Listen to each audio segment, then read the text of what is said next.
श्री स्वामी समर्थ. उद्या 28 ऑगस्ट 2026 शुक्रवार.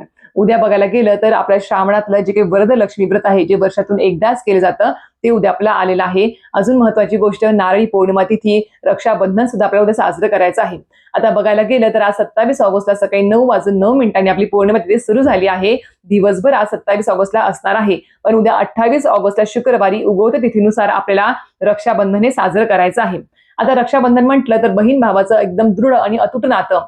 बघायला गेलं तर बहीण भावाला राखी बांधत असते, औक्षण करत असते, भाऊ देखील बहिणीला भेट वस्तू देत असतो आणि नमस्कार करत असतो. तर अशा प्रकारे बहिणीने भावाला ओवाळताना किंवा राखी बांधायच्या अगोदर आपल्याला सर्वप्रथम एक राखी जी आहे ती आपल्याला कोणाला तरी बांधायची आहे. ती सर्वप्रथम राखी आपण कोणाला बांधावी, भावाला औक्षण करायच्या किंवा राखी बांधायच्या अगोदर.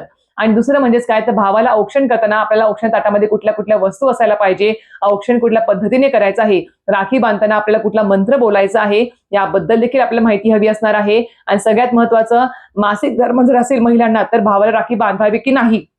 अजून एक म्हणजेच पौर्णिमेचा जो काही कुळाचार असतो आपला, खूप जणांच्या घरामध्ये पौर्णिमेचा कुळाचार असतो, आरत्या असतात, नैवेद्य असतो, सवाष्ण जीव घालणं असेल, सेवा पारायण करणं असेल, तर या गोष्टी ज्या आहेत पौर्णिमेच्या त्या कधी करायच्या आहे, 27 ऑगस्टला की 28 ऑगस्टला, याबद्दल खूप जणांचे प्रश्न आले होते. याबद्दल संपूर्ण माहिती आपल्या युट्यूब चॅनल शीतल स्वामी सेवा चॅनलवरती दिलेली आहे. आणि हो, उद्या रक्षाबंधनाला चुकून सुद्धा आपल्याला एका विशिष्ट काळामध्ये आपल्याला राखी बांधायची नाही आहे, याबद्दल देखील माहिती दिलेली आहे. नक्कीच व्हिजिट करा, लिंक तुम्हाला खाली भेटून जाईल.